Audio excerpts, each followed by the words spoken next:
और अब बात दिल्ली में बढ़ रहे सांसों की संकट की। जी हां, राजधानी दिल्ली में प्रदूषण अब गंभीर स्तर से आगे और बढ़ता नजर आ रहा है। आज सुबह की बात करें 6 बजे की, तो दिल्ली के अधिकतर इलाकों में AQI 450 के पार दर्ज किया गया, यानी कि 400 पार दर्ज किया जा चुका है अब AQI। ये औसत AQI की बात हो रही है, जिसमें सबसे अधिक AQI आनंद विहार में 473 दर्ज किया गया। वहीं पड़पड़गंज में AQI 472, अशोक विहार में 471, वहीं विवेक विहार की बात की जाए तो 470, जहांगीरपुरी में भी 470, वजीरपुर में 467, RK पुरम 457, पंजाबी बाग में 459, नेहरू नगर में 462। वहीं मुंडका की बात करें तो यहां AQI 461 दर्ज किया गया है। आपको बता दें कि AQI स्तर 400 से ऊपर जाने पर श्वास लेने के वायु को बेहद खराब माना जाता है, यानी कि सांस संबंधित बीमारियां और बढ़ सकती हैं, जिससे स्वस्थ व्यक्ति भी बीमार पड़ सकता है। लेकिन राजधानी और इसके आसपास के इलाकों में पिछले कई हफ्तों से AQI स्तर गंभीर श्रेणी में बना हुआ है, जो कि चिंता का अब गंभीर विषय भी बन चुका है।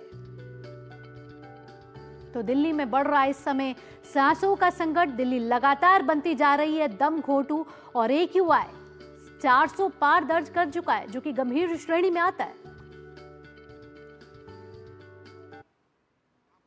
जलन मचती है और गला खराब से हो रहा है प्रदूषण की वजह से। सांस लेने में भी दिक्कत है, आंखों में भी जलन मचती है, सारी तरफ पोल्यूशन ही पोल्यूशन है। तो कल कोहरे की एक मोटी चादर देखी गई दिल्ली और आसपास के इलाकों में। आज AQI 400 पार औसत जो है वो दर्ज किया जा चुका है। आपने देखा कि कई इलाके जो हैं वो इस समय रेड जोन में हैं। दिल्ली लगातार बनती जा रही है दम घोटू, सांस लेना मुश्किल हो रहा है, सांस संबंधित बीमारियां बढ़ रही हैं। ऐसे में क्या वक्त आ चुका है कि अब ग्रैप 3 को लागू किया जाए? संध्या जुड़ रही है हमारे साथ इंडिया गेट से ज्यादा जानकारी के साथ। सीधा संध्या का रुख करते हैं। संध्या, इंडिया गेट की बात करें तो क्या हाल है अभी दिल्ली का? AQI लेवल औसतन 400 से पार दर्ज किया जा चुका है। कल की बात करें संध्या, तो कल देश का सबसे खराब वायु गुणवत्ता दिल्ली में दर्ज किया गया है। कल पूरा दिन कोहरा छाया रहा। ऐसे में आज जब 400 पार दर्ज किया जा चुका है AQI, वक्त आ गया है कि अब ग्रैप 2 के बाद ग्रैप 3 लागू कर दिया जाए।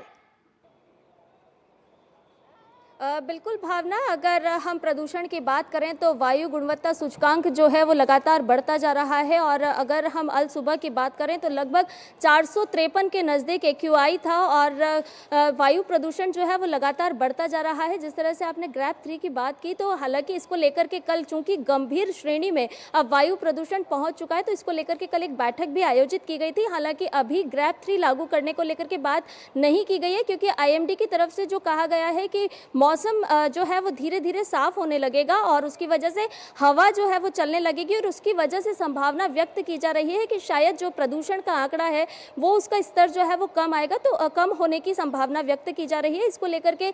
इसलिए अभी तुरंत में ग्रैप 3 लागू करने की बात नहीं कही जा रही है। लेकिन अगर हम श्वास संबंधी बीमारियों की बात करें तो विशेषज्ञों का ये जरूर मानना है कि जिस तरह से वायु प्रदूषण का जो स्तर है वो लगातार बढ़ता जा रहा है, क्योंकि 300 के पार जैसे ही AQI पहुंचता है तो वो गंभीर श्रेणी को दर्शाता है।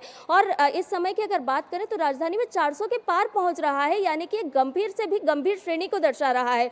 तो विशेषज्ञों का मानना है कि लोग घरों से बाहर ना निकले जब तक अति आवश्यक ना हो। साथ ही साथ बच्चों का खास तौर पर ज्यादा ध्यान रखा जाए और जिन लोगों को स्वास्थ्य संबंधी बीमारी होती है वो लोग भी घरों से बाहर ना निकले। और चूंकि दफ्तर जाना है, काम करना है, तो मास्क का जरूर इस्तेमाल करें, बगैर मास्क नहीं निकले। लोगों की भी ये समस्या सामने आ रही है कि आंखों में जलन होना, सिर में दर्द होना, और जो कोहरे की चादर है वो धुंध जो है वो लगातार सुबह देखने को मिलती है। कोहरे से ज्यादा प्रदूषण की ये चादर है जिससे लोग प्रभावित हो रहे हैं। संध्या, एक बड़ी कंफ्यूजन है जनता में कि ये जो कोहरे की मोटी चादर दिख रही है वो फॉग है या स्मॉग है। आप इस समय इंडिया गेट में मौजूद हैं, पीछे आपके लोग होंगे, किस तरीके का भी क्या कोहरा अभी भी इस समय है? लोग इस समय ऑफिस जाने का समय है, वॉक कर चुके होंगे। आप पीछे दिखाइए कि अभी क्या कोहरे की चादर दिख रही है? भावना, कोहरे की चादर देखिए, जैसे जैसे अल सुबह अगर हम बात करें तो कोहरा भी नज़र आता है और साथ ही साथ प्रदूषण की जो एक परत है वो भी देखने को मिलती है। लेकिन जैसे ही सूर्योदय होने लगता है वैसे ही ये जो कोहरे की चादर है वो छटने लगती है। लेकिन इस समय भी धुंध आपको मेरे पीछे नज़र आ रही होगी, जो साफ दर्शाता है कि ये कोहरे की चादर कम और वायु प्रदूषण की चादर ज़्यादा है। तो लोग इस समय में, जिस समय में इंडिया गेट और कर्तव्य पथ का जो ये पूरा रास्ता है, यहाँ पर अल सुबह लोग वॉक पर निकलते हैं, लेकिन लोगों की संख्या में काफ़ी कमी आई है। जो लोग वॉक पर निकल रहे हैं वो मास्क लगा करके निकल रहे हैं। तो स्पष्ट ये बात दर्शाती है कि ये वायु प्रदूषण की जो धुंध नज़र आ रही है वो प्रदूषण की ज़्यादा है, बल्कि कोहरे की कम है, क्योंकि सूर्य देवता तो नज़र आ रहे हैं लेकिन प्रदूषण की जो चादर है वो लगातार धुंध के रूप में नज़र आ रही है। ऐसे में संध्या, अगर एलजी के दिशा निर्देश की बात की जाए तो कल एलजी ने एक बड़ा दिशा निर्देश दिया है। उन्होंने कहा है कि सिविक वॉलंटियर्स की तादाद बढ़ाई जाएगी और ताकि जागरूकता फैलाई जाएगी, और ऐसे में प्रदूषण से निपटने के लिए क्या ये एक कारगर कदम साबित हो सकता है? निश्चित तौर पर भावना, हमने समय समय पर देखा है कि जिस समय भी प्रदूषण से संबंधित कोई भी समस्या सामने आती है तो एलजी अपनी सक्रियता दिखाते हैं, और ऐसा ही उन्होंने इस बार भी किया है। उन्होंने कहा है कि वॉलेंटियर्स तैयार हों ताकि लोगों को, जैसा कि मैंने बताया कि विशेषज्ञ भी ये बात कह रहे हैं कि आप घरों से बाहर ना निकलें जब तक अति आवश्यक ना हो, और उसकी वजह यही है कि आप सावधान रहें, सतर्क रहें और सुरक्षित भी रहें, अपने स्वास्थ्य का ख्याल रखें।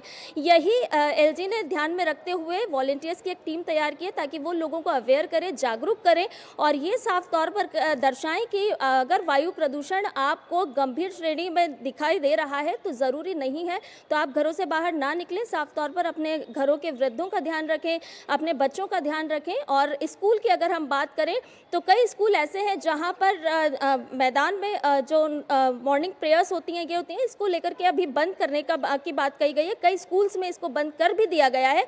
हालांकि कुछ जगह पर देखने में आ रहा है कि वहां पर मॉर्निंग प्रेयर्स हो रही है खुले में, तो लेकिन यही बात एलजी की तरफ से आई है कि बच्चों का खास तौर पर ध्यान दिया जाए।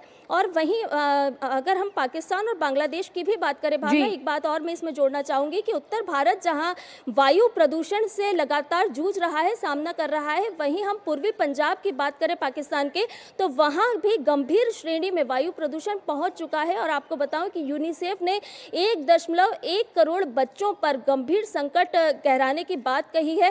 अगर औसतन बात करें तो इससे पहले की तो 5 साल से कम उम्र के लगभग 12 बच्चों की मौत गंभीर वायु प्रदूषण की वजह से पाकिस्तान में दर्ज की जाती रही है। लेकिन इस समय यूनिसेफ ने कहा है कि 1.1 करोड़ यानी कि 11 मिलियन बच्चों पर वायु प्रदूषण की वजह से खतरा मंडरा रहा है। भारत की अगर बात करें तो भारत ने भी पाकिस्तान और बांग्लादेश से तो ये आंकड़े कहीं ना कहीं चिंता का विषय है। हालांकि सरकारों को देखना होगा आने वाले वक्त में इस तरीके के हालात फिर से ना पैदा हो एक बार, यही आशा की जा सकती है, क्योंकि साल दर साल हम इस पर AQI पे बात करते हैं। साल दर साल जैसे ही ठंड दस्तक देती है AQI का लेवल ऐसे हो जाता है। ऐसे में बच्चों और बुजुर्गों पे सबसे ज्यादा असर पड़ता है। फिलहाल संध्या, इन तमाम जानकारियों के साथ आपका बहुत बहुत धन्यवाद।